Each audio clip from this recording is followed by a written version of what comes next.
Welcome, welcome, everybody. Welcome to our LinkedIn Live series where we bring on FemTech and business experts to talk about innovation in women's health and wellness. I am so excited to have a longtime partner of ours, Withum, and they are going to tell us about financial literacy and good business savviness to keep your business financially healthy, which is perfect time. We're in tax season. Everyone's looking at their profit and loss and their bank statements. And so what a great time to talk about keeping a healthy business financially. So first, Victoria and Kaitlin, welcome to the show. Would love if you told us a little bit more about what Withum is and what your roles are there. Sure, thank you. So, hi everyone. My name is Kaitlin Chefalas, and I'm here with Victoria Izzy. We are both senior managers at Withum, which is an accounting firm. We're about the 20th largest firm in the country. We're a full service firm offering tax audit advisory services. Victoria and I specifically are a part of our technology and emerging growth practice. So we work solely with startup companies and we absolutely love what we do. And then even further, Victoria and I decided to launch our women's health and wellness vertical about 2 to 3 years ago. Just something we're both super passionate about. So, if anyone has any questions after this, don't hesitate to reach out to either of us. In fact, if you have questions during it, you can comment and we will see the comments and we'll live answer it. Victoria, would love to hear from you. Sure. So just like Katie said, senior manager with them, very passionate about the FemTech and women's health and wellness space, personally and professionally, right? I think we can all benefit from it. So excited to be here and to answer any questions you all have. I think it's funny. You guys really fit the FemTech model. So something that we see is that large companies often have female employees within that are passionate about women's health, and they sound the alarm and they talk about it until the people at top say, okay, fine, we'll give you a budget or we'll allow you to do this initiative. And so you really are the example of FemTech where there's all these female accountants that I work with you guys, and you're internally being like, we need a women's health focus. So I love to see it. It's so great. And you've been great partners for years with us at FemTech Focus and FemHealth Insights. So happy to have you here. Let's jump into the meat of our conversation today. First, we're going to talk about challenges faced by FemTech businesses. So my first question for you is, running a business is super complex and challenging. It is not an easy life to be a founder. Founders, much love to you out there. But what unique challenges and complexities do FemTech businesses face? Yeah, I would say for FemTech businesses, one of the big unique challenges is that you have education as well as being in a regular, startup, right? So startups, like you said, founders are complex and difficult without a doubt. But when you're in the FemTech space, you also have to educate. So you might be speaking to VCs that really don't know much about the space, don't know much about women's health, don't understand the why behind what you need to do, right? They might not realize, the symptoms for a woman having a heart attack is completely different for a man having a heart attack, and that information needs to get out there, right? Also, it's education of society as well, not just the investors. A part of your company is educating why do women in society need these products or need your services, right? So it's this extra layer of education throughout, as well as just delivering on your product, which is difficult in and of itself. And also, not to mention advertising boundaries, right? Sometimes parts of our bodies aren't able to be mentioned on certain platforms, and other companies and other startups don't necessarily have that barrier to be able to put their product out there or information out there. And then it's also, balancing the passion with business, right? Business can be, you got to be objective sometimes. And it's hard when you're really heartfelt and passionate about what you're trying to do and the message you're trying to get out there. So sometimes it can be a really difficult balance for a FemTech founder to say, ooh, you know what, maybe I need to pivot on this a little bit or change my direction to make my business successful. Or do you make the decision to maybe go the other way, right, and follow the passion? So it can be a bit of a balance there. Oh, those are such great points. I could not have put it more succinctly. I would love to just reiterate that education part, because founders are not only educating the investors, so most of their pitch is actually a sex ed class versus a business pitch, right? Mhm. But they're also educating the female consumer. They say that on average, women are experiencing menopause symptoms for 3 years before they realize, oh, this is menopause. I didn't even know that Mhm. this was it. And how can you sell a product to a menopausal woman when she doesn't even realize that that is what she's experiencing? So there's a lot of, I presume, budget that would have to go into actually the education part versus just sales and marketing. Wow, Yeah. really great points. What are some of the most common growing pains of a femtech business, you would say? Sure. I mean, I think it unfortunately goes without saying the funding gaps, right? Mm, I know probably all of us on here right now are familiar with the statistics. Femtech and women's health companies, they receive just about like 2% of all VC investments in health tech companies. And, while it is a small percentage that obviously all of our goal here is to get that up, I do think it is important to note that interest is rising. VC investment did eclipse 1 billion last year, which is an improvement from 2022. 2021 was kind of that weird COVID year. It was kind of a one-off situation, but so 2022 it went down, but 2023 finally eclipsed a billion, which is great. And I think, historically it has felt like maybe VC firms feel like they have like a check the box requirement for a women's health company. Like once they get one in their portfolio, they feel like they've checked the box, and maybe they take less future pitches from women's health companies. And I've been to a handful of like just general health, digital health conferences over the past year, or even within the last 6 months, I would say. And at almost every single one, FemTech was specifically spoken about. mhm. And it was noted that there's still so much untapped potential. So I think hopefully the check the box mentality, hopefully that's becoming a thing of the past. Fingers crossed. We hope Yeah. it seems the signs are showing. So hopefully.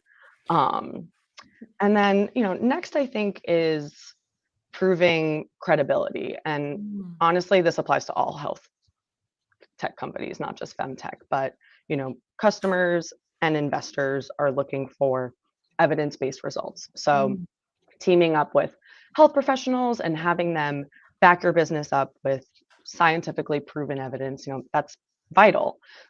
This ensures that your business is credible and also helps customers understand like why they need you or your product or your service, which kind of dovetails into my next point, which is understanding the importance of gaining customer traction mm. and proving your need in the market. So having a vision is vital.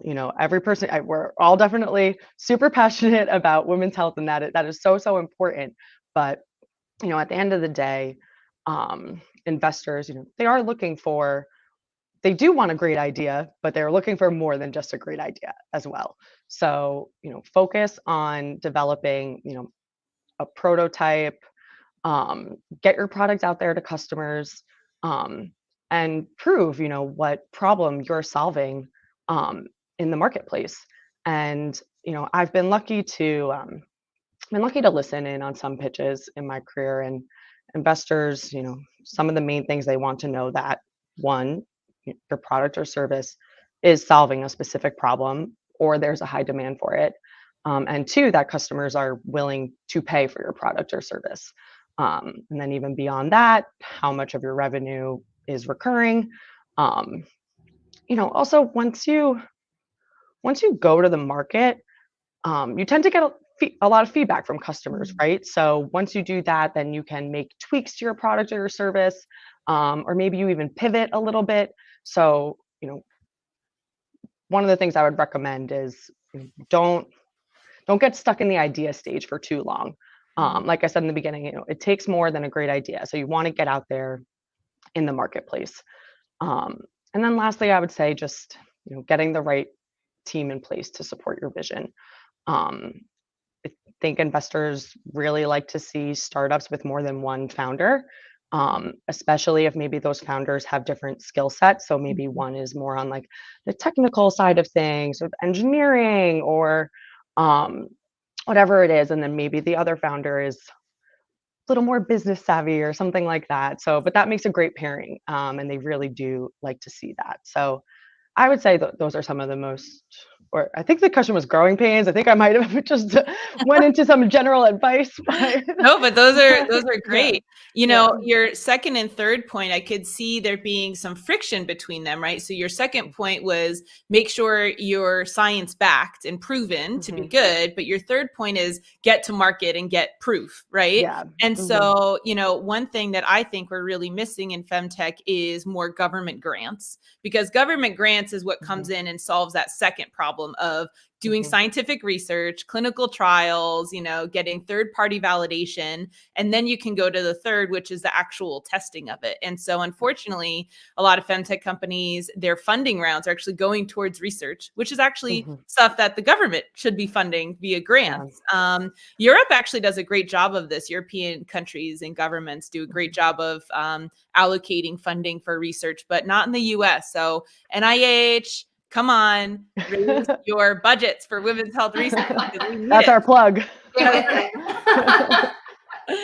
Well, let's dive into our next topic, which is tips and tricks for a healthy business. So what are the top 3 tips for running a financially healthy femtech business? It'd be great if you maybe had some examples too.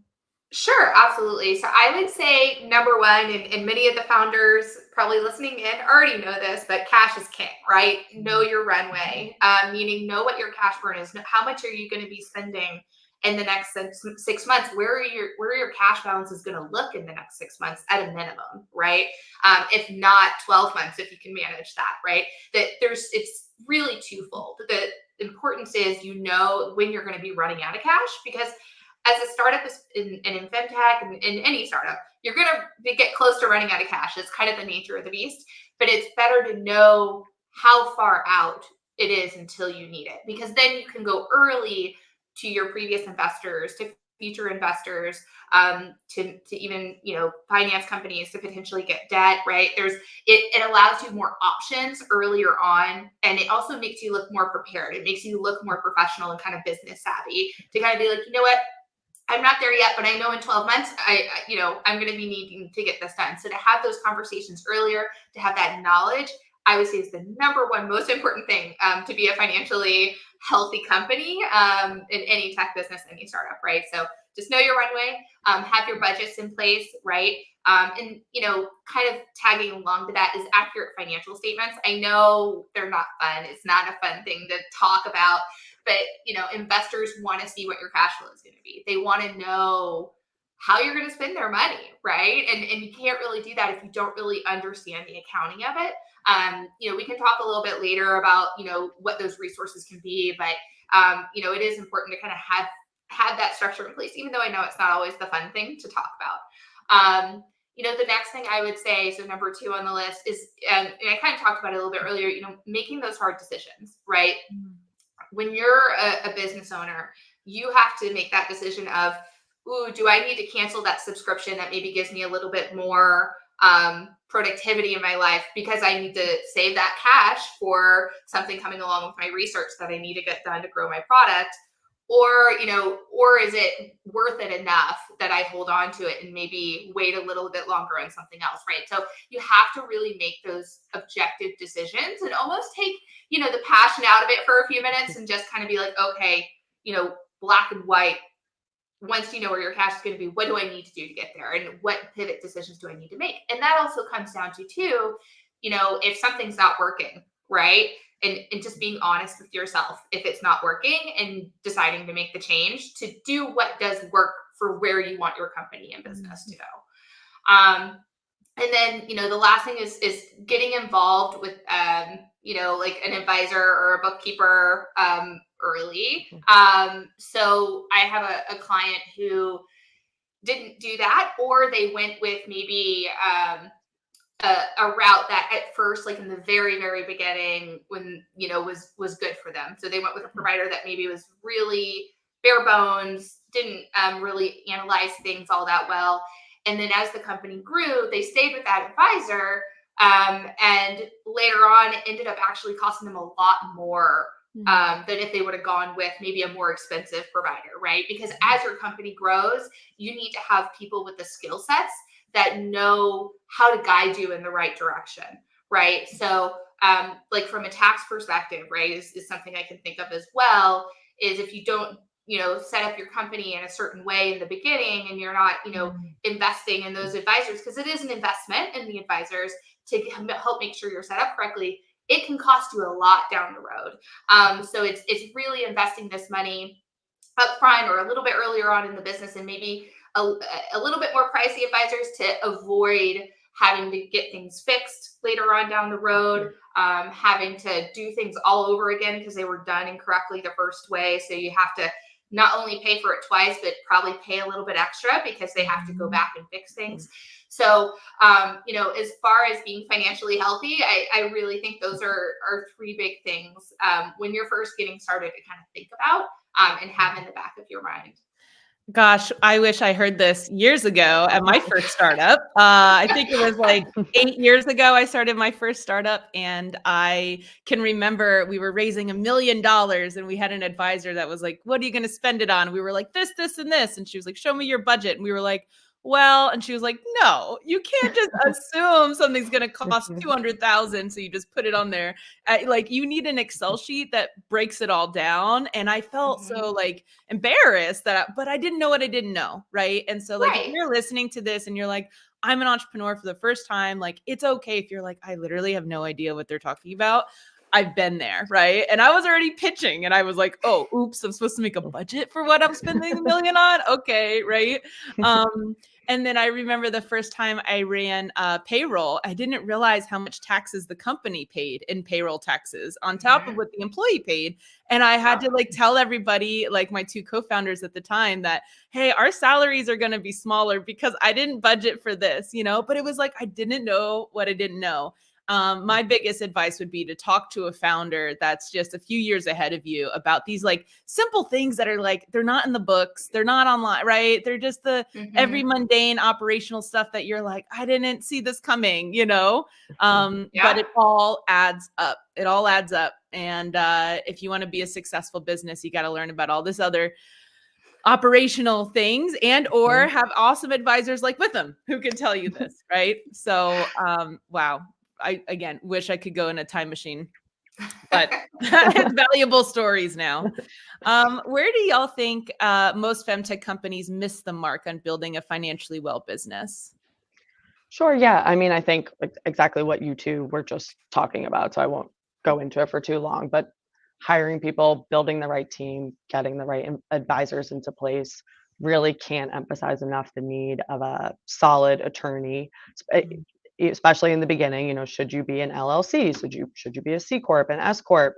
Like Victoria said, those really early decisions can have like a major impact later on. And then, understanding when it's time for a CFO and building out your accounting team. I think another thing we see is some pitfalls related to like early stage valuation. There's always the risk. There's the risk that you do it too early. So and just quickly, Kaitlin, do you mind explaining what evaluation is for maybe viewers who don't know? Yeah, sure. Yeah. So when there's something called a pre-money valuation and a post-money valuation. So pre-money valuation is the value ascribed to your company before any like investment has been injected into it.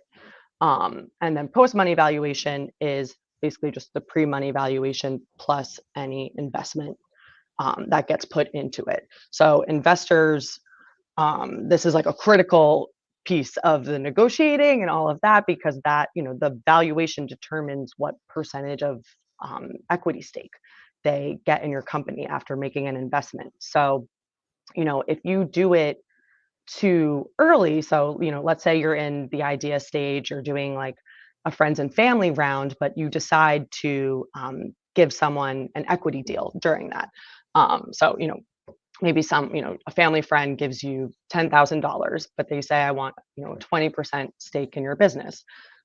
That implies you have a valuation of $50,000.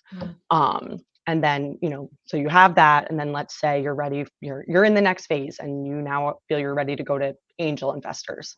They would probably question why, why does this person on your cap table own such a large portion of your business for such a low investment amount? So in the early stages, it's typically better, if you're doing like a friends and family round, better for that to be in the form of loans, as opposed to equity deals. And then, there's also the risk of valuing your company too high too early. I'm sure, founders always want higher valuations, investors are looking for lower. You see a number and you're like, oh my God, this is amazing. But it is risky, because if you have too high of a valuation early on, you could potentially set yourself up for a little bit of failure in the future. It could increase your likelihood of a future down round. All that means is that, you had a valuation at a point in time, and then the next time you got a valuation, it decreased, which usually isn't a great sign. So you want to try to avoid that. And then, investors might not find your, business attractive because they won't get enough of a percentage of ownership if your valuation is too high. And then I think lastly is just understanding the metrics of your business. Like Victoria was talking about cash burn a lot before. Like, what is your cash burn rate? How much runway do you have? If you do raise a round, how much additional runway will that give you? And what will you do with the money? Like Brittany was saying, like, you're like, okay, if we get this money, this is what we're going to do. But they want to, they want to know that you've put, thought into those numbers, and they're meaningful. They like to see milestones achieved. Understanding what are your customer acquisition costs. This is a really big one for all companies. I think especially if you're an e-com company, and then beyond that, once you get a customer, what is the lifetime value of that customer? So just having a really solid understanding of these core things, I think, will do wonders in setting you up for success. And then when you are talking to investors, because, like I said, I've sat in on a fair amount of pitches, and you want to be able to answer intelligently and quickly. I mean, it's also not the worst to be like, you know what, let me get back to you, as opposed to trying to answer it on the spot and you don't have it. If that's the case, it's always better to just be like, you know what, let's have a chat after, once I'm able to look into it more or something. Yeah.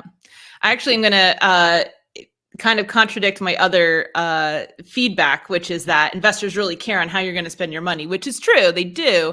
They actually care more about what milestones you will accomplish that will increase the value of your company before you fundraise again. And so the first question is, what milestones or goals or accomplishments will you make with this $1 million that will then increase your valuation and increase our chances of getting our money back in the next round of funding? But then the second question is, okay, now how are you going to, spend that money in order to accomplish those milestones? Right. Yeah. I think that's really important. Sometimes I see FemTech businesses seeing it as, well, this is our operational just pot of money, and we're just going to see what happens and then we'll raise more later, versus we need this to set up this study, to accomplish this trial, to publish this paper, to, acquire this many customers, to reach this revenue. Those are milestones that actually is building the business, versus just, well, we're operating and hopefully we'll be on Oprah someday, right? Just hoping that pops off. Such good advice. Oh, well, the last set of questions I have for y'all is about seeking support. So what resources would you recommend to help build financial businesses and operational skills for a femtech company? Yeah, I mean, and we've already kind of talked about attorneys and bookkeepers. I think that's kind of, number one, definitely attorney. You got to have a good attorney. Other resources, LinkedIn is a great place to start. There's a lot of information about building companies and building your management style and operational style on this platform. And just have mentors, right? You got to have mentors out there who, like you said before, Brittany, have been through it before. They can tell you their mistakes and you can learn from their mistakes. I like to think of having like your own personal board of directors. So like 6 mentors from different areas, different, walks of life, even, maybe they're not even in FemTech or anything like that. And you can go to them with your questions and then you kind of get their advice and you can tweak and change kind of based on what their experience, right? And be able to kind of get that information to make your decisions. And then kind of the last thing, a little bit more going back towards like advisors, but don't be afraid to network with like bankers and folks like that, even early on, even if you're not looking to get a new banker, or even if you're not looking to get debt. It's always good when you do need to do that, because you never know when you're going to need to actually like get a debt funding. Well, hopefully you do a few months out, but there might come the time where you need to do that and you're not necessarily looking at equity investment. And so it's good to have somebody that you trust, because there's a lot of banks out there who specialize in technology and are familiar with startups, and getting to know them, because they can actually have a good partnership with you and they can work with you if you're coming upon a hard time or if things have changed and you need to maybe restructure your deal with them. So I would say get to know your bankers and kind of have, know somebody that you can call when that time does come, because you never know how the economy will shift. And it's always good to kind of know somebody that'll have your back and be a good partner. Yeah, I think banks are actually an underappreciated challenge or partner potentially for startups. I mean, we saw with Silicon Valley Bank, going under and what that caused and what that happened. And no one really considers your bank could go under, right? Like that's a thing. I remember my first startup was a dating app, and we had a bank account and I was fundraising. And it just so happens that usually when you're fundraising, all the capital comes in at once. And so we had an infusion of over probably $500,000 in a single day. And in my bank account, it was a brand new bank account. And the description was that it was a dating app. And the bank, I won't name it, but they closed us down. And I had investors being like, the wire's not working. And I went on and it was like, your account is closed, because they flagged it as potentially like inappropriate, because it was dating and like this $500,000 was infused in one day, Mhm. And so I was like, what? No, I have investors trying to fuse money in, like what? But I had a banker who like had set me up and was like, I'm going to call the president of the bank, like I'm going to fix this for you. Right. But if I didn't have that advocate, when I was calling customer service, they were like, sorry, it says it's, no good. And what would I have done? Right. Like, thank God I had that banker to be like, to help me reopen my account and validate, like, no, this is this science-based dating app. This is not something illegal. This is actually legitimate startup. So underappreciated. And then our last question for today is, Withum hosts networking events and mentorship opportunities. How can our audience connect with you? Yeah, so we're always looking to get more involved in the community. We do sponsorships. We've been working with Brittany for quite some time. So, if anyone's interested in connecting with us, just feel free you can reach out to Victoria and me directly, either through our emails, or you can find us on our website. We would love to connect with you guys. What are all the services that Withum offers? Oh, goodness. So, or what are the ones that might be applicable to people listening? Yeah, I would say for like early stage, tax compliance services is a big one. So, helping with the corporate tax returns, sales tax. We actually have a group that is specifically, it's called our founders and executives group. So it's, we focus on the individual tax returns for founders. That's a great one. And then, Victoria and I are more on the audit/financial reporting side of things. So that's audits, reviews, compilations. Usually stuff like that comes further down. Usually the tax work kind of comes first when you're in the really early stages. And then the compilations, reviews, audits, those are a little bit further down the road. We do offer advisory services as well. So outsourced accounting, CFO services. We could provide you with like a handout if you wanted, like of all the various services that we We'll provide, drop if it that's helpful. in the comments. Yes. Mhm. And then how can people reach out to you? Should they just go to like your LinkedIn profile if they're watching this right now, send you a DM? Yeah. That would Either be that, or I perfect. don't know if like our emails as well. I don't know if those are on here, but yeah, either LinkedIn, email. And then we also have Either the way works. Withum website. Sorry, Katie, didn't mean to interrupt. We have the Withum website and we have a women's health and wellness page there as Perfect. well. And I see that has been dropped in the comments. Perfect. Well, it is such a pleasure always to work with you guys, talk with you guys. You know, this is really critical information. We can talk all day about the FemTech market and exits and the market size and how badly women need it. But if we're not running our businesses effectively, our products and solutions are not going to get to women. So unfortunately, sometimes we need to take a step back and inventory our finances and our taxes and our business strategy, so that we can help women. So thank you, ladies, so much for your time today. And bye, everybody. See you again soon. Great. Thank you. Thanks. Bye, everyone.